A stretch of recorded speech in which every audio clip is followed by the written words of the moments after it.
નમસ્તે વિદ્યાર્થી મિત્રો, જય સ્વામિનારાયણ.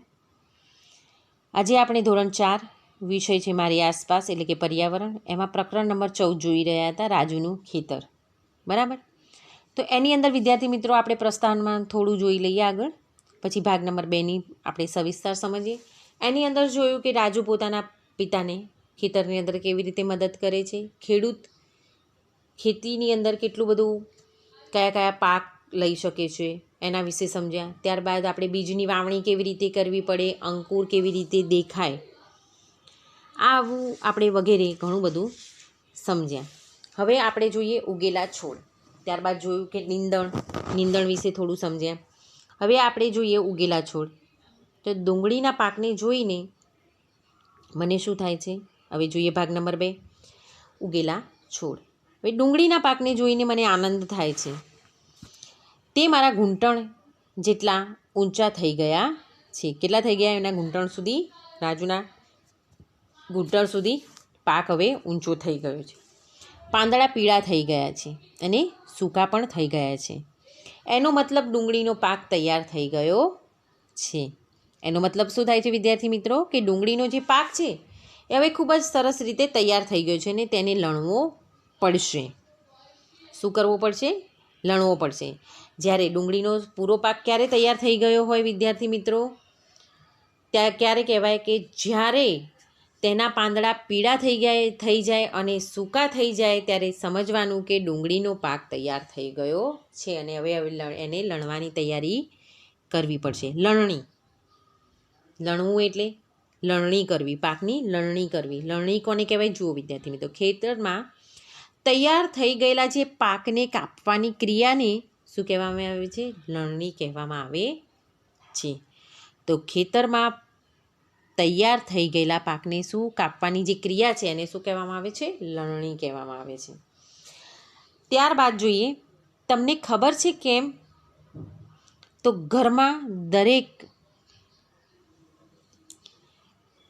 દરેકે ડુંગળીના પાકને લણવા મદદ કરવી પડશે. હવે લણણી શબ્દ આપણે સમજી લીધો. હવે પાક તૈયાર બી થઈ ગયો હતો. તો તમને ખબર છે કેમ? તો ઘરમાં દરેકને શું કરવું પડશે? હવે ડુંગળીના પાકને લણવામાં મદદ કરવી પડશે. તે સમયસર થવું ખૂબ જ જરૂરી છે. જો અમે વિલંબ કરશું તો ડુંગળીનો પાક જમીનમાં સડી જશે. શું થશે? હવે જો એ લોકો વિલંબ કરશે તો શું થશે? ડુંગળીનો પાક જમીનની અંદર જ સડી જશે અને અમારી બધી જ મહેનત શું થઈ જશે? નકામી થઈ જશે.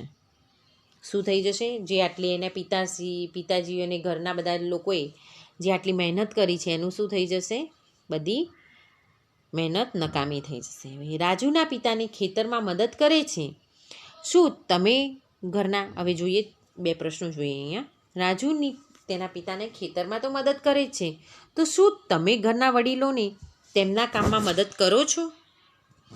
તમે કયા કયા કામમાં મદદ કરો છો એ અહીંયા આપણે લખવાનું છે. તો હા, હું પણ મમ્મીની દુકાનેથી જોઈતી વસ્તુઓ લાવી આપું છું. ઘર સફાઈ અને સજાવટમાં પણ મદદ કરું છું. તેમજ ઘરના બીજા સભ્યોને પણ તેમના કામમાં મદદ કરું છું. શું કરું છું? તેમજ ઘરના બીજા જે સભ્યો છે એને પણ હું કામમાં મદદ કરું છું. હવે તમને કામ કરવાની મજા આવે છે? તો હા, મને કામ કરવાની મજા આવી. મને કામ કરવાની મજા આવે છે. હવે આગળ જોઈએ કે ડુંગળીનો પાક. તો ડુંગળીનો પાક તૈયાર થઈ ગયો? તો હા. તો ઘરમાં બધા ખુશ છે. આ વખતે ડુંગળી મોટી અને સારી છે. કેવી છે? ડુંગળી મોટી અને સારી છે. મમ્મી અને કાકી ડુંગળીની સુકાયેલી ડાળી કાપવા ઇલ્લીજ એટલે કે એવું પ્રકારનું દાતરડું છે. જુઓ નીચે વિદ્યાર્થી મિત્રો, તમને આ જે પિક્ચર દેખાય છે એની નીચે જુઓ ઇલ્લીજ નામનું એક લાલ ટપકું કર્યું છે મેં. શું છે? ઇલ્લીજ નામનું એક એવું દાતરડું છે કે જેમાં રાજુની મમ્મી અને કાકી શું કરે છે? પાકના જે પેલા ઉપર સૂકા પાંદડા છે એને કાપવા માટે આ સાધનનો ઉપયોગ થાય છે. એક પ્રકારનું ઇલ્લીજ એટલે કે એક પ્રકારનું દાતરડું. નો ઉપયોગ કરે છે. ઇલ્લીચ ખૂબ જ ધારદાર હોય છે અને કાપતી વખતે તમારી આંગળીઓ કપાય નહીં તેનું ધ્યાન રાખવું પડે છે. ઇલ્લી પિતાજી અને કાકા ડુંગળીના કોથળાઓ ભરે છે. જો ચિત્રમાં દેખાય છે એના કાકા અને એના પિતાજી શું કરે છે, ડુંગળી જે એમને કાકીને કાપીને આપે છે એના કોથળા ભરે છે. પિતાજીને ટ્રકમાં ભરી મંડી કે મોટા બજારમાં વેચવા લઈ જશે. હવે શું કરશે, એ કોથળા જે ભરાઈ ગયા છે એને ટ્રકમાં ભરીને શું કરશે, મંડી એટલે કે એક મોટું બજાર છે જ્યાં આ લોકો શું કરશે, આ ડુંગળીનો પાકનું વેચાણ કરશે. ત્યારબાદ વિદ્યાર્થી મિત્રો, ખેતરમાં પાક કેવી રીતે તૈયાર થાય છે તેના વિશે થોડું જાણીએ. કે ખેતરમાં પાક કેવી રીતે તૈયાર થાય છે, તો ખેતર ખેડવું. બરાબર, શું કરવું પડે, ખેતર ખેડવું પડે પહેલાં. તો જમીનને ખેતર ખેડવું એટલે કે શું, જમીનને પોચી અને નરમ બનાવવા. ત્યારબાદ બીજ વાવવા, એટલે કે બીજની યોગ્ય અંતરે શું કરવું પડે, વાવવા પડે. ત્યારબાદ સિંચાઈ, એટલે કે છોડને પાણી પીવડાવવું, એને શું કહેવાય, સિંચાઈ કહેવાય. છોડને શું કરવું પડે, પાણી પીવડાવવું પડે, તો થાય ને, તો જ છોડની વૃદ્ધિ થાય ને સારો પાક થાય. એટલે એને શું કરવું પડે, અમુક ટાઈમે પાણી પીવડાવવું પડે. ત્યારબાદ નીંદણ, એટલે કે વધારાના ઘાસને દૂર કરવું. લણણી, તૈયાર થયેલા પાકને કાપવાની કે ખેંચવાની જે ક્રિયા છે એને શું કહેવામાં આવે છે, લણણી કહેવામાં આવે છે.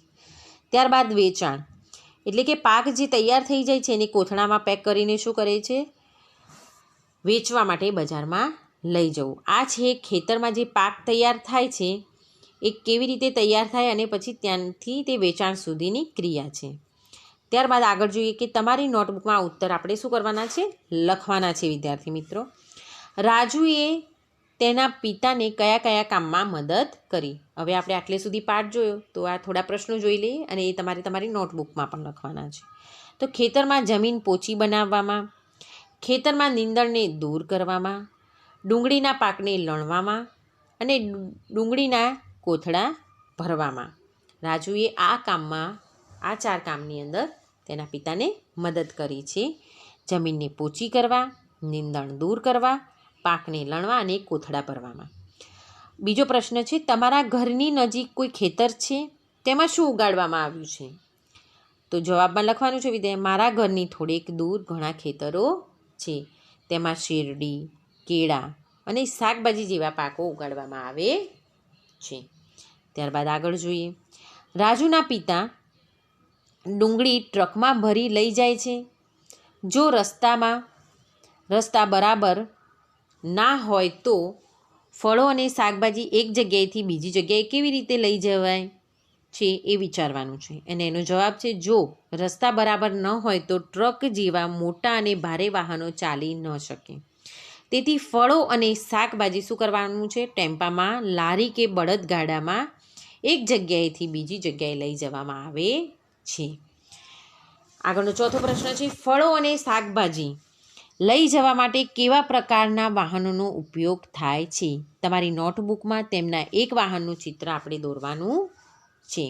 તો ફળો અને શાકભાજી લઈ જવા માટે છકડો, ટેમ્પો, ટ્રક, ટ્રેક્ટર, બળદગાડું, ઊંટગાડી વગેરે જેવા સાધનોનો ઉપયોગ થાય છે. હવે આગળ જોઈએ, જમીનની અંદર થતા પાક. વિદ્યાર્થી મિત્રો, જમીનની અંદર કયા કયા પાક થાય છે? તો બટાટા, શક્કરિયા, મૂળા, ગાજર, બીટ અને સૂરણ. આ કેવા છે? જમીનની અંદર થાય છે. આને કેવા પાક કહેવાય? કંદમૂળ. આને શું કહેવાય? કંદમૂળ, કે જે જમીનની અંદર થાય છે. ત્યારબાદ આગળ જોઈએ કે આપણે જોયું કે ડુંગળીનો પાક ઓક્ટોબર મહિનામાં ઉગાડવામાં આવે છે. બરાબર, આપણે જોયું અત્યાર સુધી પાઠની અંદર, એની અંદર થોડું જોઈ લઈએ કે ડુંગળીનો પાક કયા મહિનામાં? ઓક્ટોબર મહિનામાં ઉગાડવામાં આવે છે. તો દરેક પાક ઉગાડવાનો સમય અલગ અલગ હોય છે. તો એવા પાકને શું કહેવાય છે? ખરીફ પાક અને રવિ પાક. તો ખરીફ પાક જોઈએ આપણે, તો સામાન્ય રીતે જૂન મહિનામાં ઉગાડવામાં આવે છે અને ઓક્ટોબર મહિનામાં શું કરવામાં આવે છે? એની કાપણી કરવામાં આવે છે. સામાન્ય રીતે ખરીફ પાક હોય છે એમાં કપાસ આવે, બીજું શું આવે? મગફળી આવે. શું આવે વિદ્યાર્થી મિત્રો? મગફળી આવે. ત્યારબાદ આવે આ કેવા છે? કપાસ અને મગફળી. એ જૂન મહિનામાં ઉગાડવામાં આવે છે. ઓક્ટોબર મહિનામાં એની કાપણી કરવામાં આવે છે. એને કયા પાક કહેવાય છે? ખરીફ પાક. હવે જોઈએ રવિ પાક. નવેમ્બર મહિનામાં ઉગાડવામાં આવે છે, જ્યારે એપ્રિલ મહિનામાં કાપણી કરવામાં આવે છે. એને ક્યારે? નવેમ્બર મહિનામાં ઉગાડવામાં આવે છે અને જ્યારે એપ્રિલ મહિનો આવે છે ત્યારે કાપણી કરવામાં આવે છે. તો આવા રવિ પાક કયા છે? એક તો શું છે? ઘઉં છે અને બીજું છે સરસવ. આ બે પાક છે રવિ પાક, જે નવેમ્બર મહિનામાં ઉગાડીને એપ્રિલ મહિનામાં એની કાપણી કરવામાં આવે છે. તો આ હતા ખરીફ પાક અને રવિ પાક. હવે જોઈએ આપણે ઓજારો વિશે. તો રાજુના ખેતરમાં વપરાયેલા થોડાક સાધનોના ચિત્રો અહીં આપ્યા છે. તો આ સાધનોના નામ આપણે અહીંયા લખવાના છે અને તેને તમારા વિસ્તારમાં શું કહેવામાં આવે છે, તેનો ઉપયોગ શું છે તે પણ આપણે લખવાનો છે. તો અહીંયા વિદ્યાર્થી મિત્રો શું આપેલું છે? નામ આપેલું છે. તો એ પાઠનું નામ છે. તમારા વિસ્તારની અંદર તેને શું કહેવામાં આવે છે તે અને એનો ઉપયોગ લખવાનો છે. બરાબર? તો ચલો વિદ્યાર્થી મિત્રો જોઈએ આપણે. તો અહીંયા શેનું ચિત્ર આપેલું છે? હળ. તો એને આપણા વિસ્તારમાં શું કહેવામાં આવે છે? હળ જ કહેવામાં આવે છે. અને એનો ઉપયોગ છે ખેતર ખેડવા, જમીનને નરમ બનાવવા અને ચાંચ પાડવા. બરાબર? હવે છે નામ. બીજું ચિત્ર છે કોદાળીનું. એને આપણે પણ કોદાળી જ કહીએ છીએ. અને એ શું, એનો ઉપયોગ શું છે? જમીનની અંદર ખાડો ખોદવા અને જમીનને પોચી બનાવવા. ત્યારબાદ છે ત્રીજા નંબરનું ઇલ્લીજ, એટલે કે એને દાતરડું પણ કહેવાય છે. પાઠની અંદર ઇલ્લીજ નામ આપેલું છે ને આપણે એને શું કહીએ છીએ? એક ટાઈપનું દાતરડું જ છે. અને એનો ઉપયોગ થાય છે ઘાસ અથવા શાકભાજીને કાપવા માટે એનો ઉપયોગ થાય છે. આ હતા વિદ્યાર્થી મિત્રો ઓજારો. હવે ખેતીકામમાં ઉપયોગી સાધનો છે. તો જુઓ વિદ્યાર્થી મિત્રો, આ બધા સાધનોના ચિત્ર છે. એની અંદર પહેલું છે દાતરડું, બીજું છે ત્રિકમ, ત્રીજું છે પાવડો, પછી શું છે? ખપાળી છે, દવા છાંટવાનો પંપ છે, પછી શું છે? કુહાડો છે, કોદાળી છે ને તાંતી છે. બરાબર? તો આ હતા ખેતીકામની અંદર ઉપયોગી સાધનો. ત્યારબાદ જોઈએ આગળ કે પાક ઉગાડવા માટે ઘણા કામો કરવાની જરૂર પડે છે. તો આપણે ચિત્રો જોવાના છે અને એની નીચે જુઓ વિદ્યાર્થી મિત્રો, મેં લખાણ પણ લખેલું છે. તો એમાં પહેલું ચિત્ર છે, 1 નંબર આપ્યો છે ખેતર ખેડવું. તો પાક ઉગાડવા માટે ઘણા બધા કામ કરવાની જરૂર પડે છે. તો આપણે અહીંયા ચિત્ર દ્વારા સમજીએ.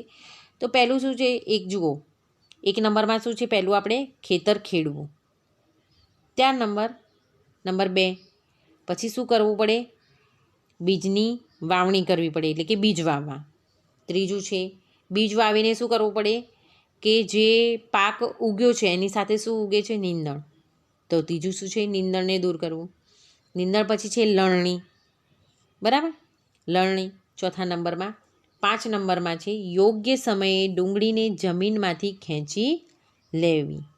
અને છેલ્લું છે 6 નંબર કોથળા ભરવા. તો આ હતા એમના કામની અંદર જરૂરિયાત, જે આપણે ચિત્રો દ્વારા સમજ્યા. બરાબર? હવે જોઈએ કે તમારા વિસ્તારમાં કયા કયા પાક લેવામાં આવે છે એ અહીંયા આપણે લખવાનું છે વિદ્યાર્થી મિત્રો. તો અમારા વિસ્તારની અંદર કપાસ, મગફળી, ઘઉં, બાજરી, એરંડા, તલ, જીરું ને કઠોળ જેવા પાકો લેવામાં આવે છે. હવે તમારા વિસ્તારમાં થતા કોઈ એક પાક માટે કેવા કામો કરવા પડે તેની આપણે અહીંયા ચર્ચા કરવાની છે ને વિગત નોટબુકમાં આપણે લખવાની છે. તો લખો, જુઓ વિદ્યાર્થી મિત્રો. તો અમારા વિસ્તારમાં શિયાળુ પાક તરીકે ઘઉં વાવવાની શરૂઆત દિવાળી પછી થાય છે. સૌપ્રથમ ખેતર ખેડવામાં આવે છે. ત્યારબાદ જમીનમાં શું કરવામાં આવે છે? ચાસ પાડવામાં આવે છે. કેટલાક ખેડૂતો પોતાનું ખેતર 2 વાર ખેડે છે. ખેતર ખેડી લીધા પછી ચાસમાં ચોક્કસ અંતરે ઘઉંના બીજ નાખવામાં આવે છે.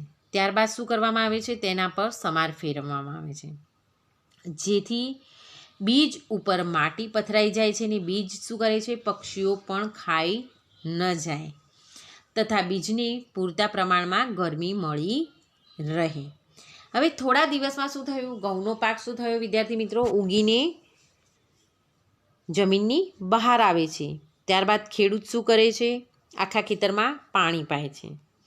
આ રીતે ઘઉંને 4 થી 5 વાર પાણી પાવું પડે છે ને આ રીતે 4 થી 5 મહિનામાં ઘઉંનું શું થાય છે? પાક સરસ તૈયાર થઈ જાય છે. ને તૈયાર થયેલા પાકની શું કરે છે લોકો? કાપણી કરીને શું કરે છે? થ્રેશરથી ખળું લેવામાં આવે છે. ને છેલ્લે ખેડૂત શું કરે છે? આ ઘઉંના કોથળા ભરી અને માર્કેટ યાર્ડમાં વેચવા માટે જાય છે. તો શું વિદ્યાર્થી મિત્રો કે આ આપણી વિસ્તારની અંદર જે અનાજ ઉગાડવામાં આવે છે એનું શું હતું? પણ બધા જ પાકની અંદર વિદ્યાર્થી મિત્રો જોયું આપણે, આની અંદર ઘઉં વાવ્યા કે ડુંગળી વાવી, પણ વસ્તુ તો સરખી જ હતી. પહેલાં બીજની વાવણી કરી, ત્યારબાદ શું કર્યું? એને પાણીની જરૂરિયાત, પાણી આપ્યું. ત્યારબાદ શું થયું? એ પાક ઉગ્યો. પછી શું કર્યું? તમે એની લણણી કરી, કાપ્યું, અને પછી શું કર્યું? એને બીજ એના અંદરથી છૂટા પાડ્યા. અને પછી શું કર્યું? તમે એને કોથળા ભરીને માર્કેટિંગ યાર્ડમાં તમે એનું વેચાણ કર્યું.